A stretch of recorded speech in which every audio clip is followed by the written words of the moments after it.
gars yi gis ngeen maître Baboucar Cissé a expliqué et a lu la loi. Vous l'avez vu sur le papier qui a été diffusé. La loi dit que le procureur de la République financier doit faire une enquête préliminaire. Il n'aura pas le droit de dire tu viens, je donne au juge, le juge te met en prison. Il doit faire une enquête préliminaire par la gendarmerie, la digue et tous les organismes possibles. Ça durera ce que ça durera avec les avocats, avec Farba Ngom, avec tous les documents. Bon, ceci étant, je voudrais qu'on rigole un peu.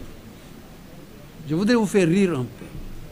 Vous avez lu les journaux d'aujourd'hui. J'ai vu dans un journal d'aujourd'hui la photo d'une personne dont je ne cite pas le nom. Et on a mis qu'on lui impute 125 milliards. Vous l'avez vu dans un journal en première page. Vous êtes tous des journalistes, j'espère que vous l'avez regardé. Je pense que c'est l'Observateur. En première page, il y a une personnalité du monde des affaires au Sénégal dont on a mis la photo et on a mis que ce sont les 125 milliards. On l'accuse des 125 milliards jusqu'à ce que ça soit prouvé. Alors, est-ce qu'il s'agit donc des 125 milliards de Farba Ngom ou de lui? Vous voyez les fake news. Maintenant, les 125 milliards, c'était Farba Ngom. Maintenant, c'est M. Y. Et jusque-là, celui qui a écrit 125 milliards, ou d'où ça vient, ça n'a jamais été prouvé. Ni pour Farba Ngom, ni pour le nouveau. Vous voyez bien qu'on a parlé au Sénégal pour parler. Moi, j'ai lu aussi, dans un journal, sauf erreur de ma part, ça doit être l'Obs encore, une femme qui s'appelle Seck, une dame dont le nom de famille est Seck. Elle a écrit que M. Farba Ngom a reçu un chèque de 2 milliards et nangam nangam, après un chèque de 1 milliard nangam nangam, et un chèque de 300 millions. Le tout fait 3 milliards 600 millions à peu près. Ça, c'est plus détaillé. C'est possible que ce soit vrai. Mais 2 milliards, 1 milliard 600, 300 millions, pour quelqu'un qui est un homme d'affaires, un courtier, qui fait ce travail-là conformément aux lois et règlements du Sénégal, jusqu'à ce que le contraire soit prouvé. Mais cette personne peut parfaitement recevoir 2 milliards, 1 milliard 500 millions pour le travail qu'il a accompli. Sauf si on prouve que cet argent a été volé. Ou bien provient d'un délit, ou bien provient de quelque chose d'anormal. Mais c'est celui qui poursuit qui doit le prouver. Et vous voyez bien qu'il n'y a presque rien en fait. C'est pourquoi rien ne nous a été donné. Mais le jour que tout sera mis sur la table, nous tous, nous savons réfléchir. Hein? Et nous tous, nous sommes instruits. Donc, on verra les preuves qui vont être demandées ou les preuves qui vont être données. Et je pense que ce jour-là, la justice pourra clairement suivre un bon chemin. mbokk yi dama bëgg a wax rek ne gis nañ ci journalu tey ne am na koo xam ne kilifa la ci monde des affaires liggéey xaalis ci Sénégal koo xam ne moom la ñu jiiñ léegi 125 milliards bi jiiñ laa wax de waxuma moo ko def moom lañ ko jiiñ ku nu jiiñ nag ki ko jiiñ moo war a wane wante léegi jiiñatuñ ko Farba Ngom 125 milliards bi kenn jiiñatu ko Farba Ngom parce que li ñu gis yëpp presse la kenn jiiñatu ko presse bi day jiiñatu ko keneen la ko jiiñ kon boog lu des si jiiñu Farba Ngom yi benn 2 milliards benn 1 milliard 200 benn 300 millions muy 3 milliards et quelque waaye mais loolu liggéey bi Farba Ngom di liggéey ak ña ma koy liggéeyal waaye ñu fay ko 3 milliards yomb na africain yi am 500 milliards c'est liggéey ko du nu jeex c'est liggéey ko laa wax du nu jeex américain bi am 10 000 milliards c'est liggéey ko xam ngeen ko c'est du benn de c'est du kenn rek de c'est du benn américain rek de lu ma téeméeri américain am nañ ku nekk lu ëpp 1000 milliards 1000 milliards de dollars laa wax de waxuma CFA pour ñoom CFA du xaalis dollar ay xaalis 1000 milliards de dollars laa wax de lu ma téeméeri américain am nañ ko c'est naqadiwul benn américain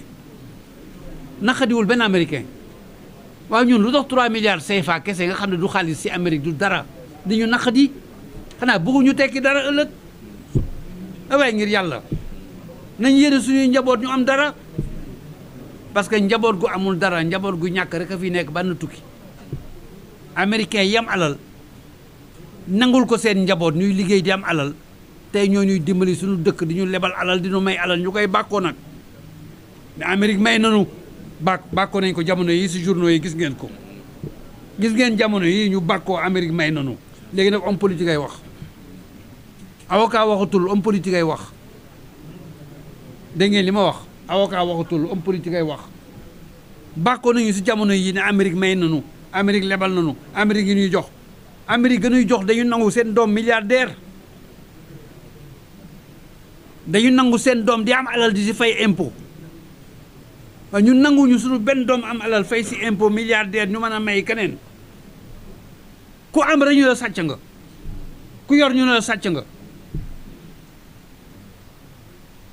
loolu jaaduwul ku am yor mën nañ ko ne anu sa lempo fayal dagan na Amérique boo amee fayoo lempo di nga am problème yi dul jeex parce que impôt boobu mooy tax gouvernement bi am xaalis bu mu ñu may ñun kon Sénégal war na ne waa ji am na liggéey na dagan na est-ce que fay nga lempo yi bu fayee nga jox ko xale yi wan doo am kon ko looy joxe foo koy jëlee da nga koy ñaani rek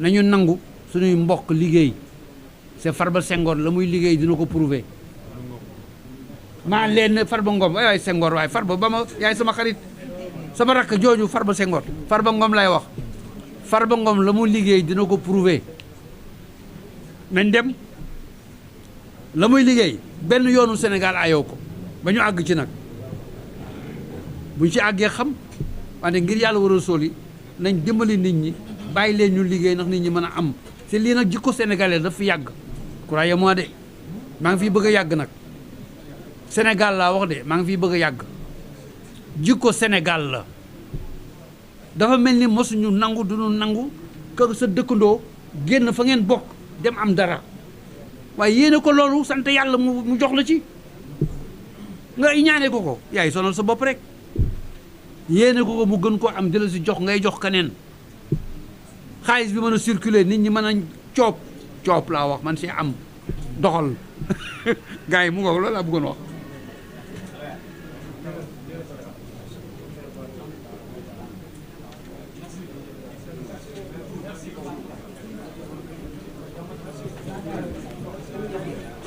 mu ngoog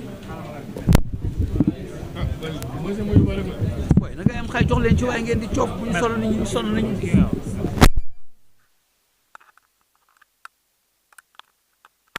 voilà mbokk internet ngeen doon déglu la déclaration de Maître Doudou Ndoye ci conférence de presse bi nga xam ni wala ñoom sax nee nañ point de presse la bu doon amal jëm ci la défense du député et maire de Agnam di Farba Ngom gannaaw li nga xam ni déclenché nañ ko de procédure judiciaire bu nga xam ni tey jii mi ngi jëm ci kawam gannaaw buñ jëlee ndogalu fa seen i dindi mbalaanu kiir laayam gis tey ji rek ci bëccëg gi El Malick Ndiaye di président assemblée nationale.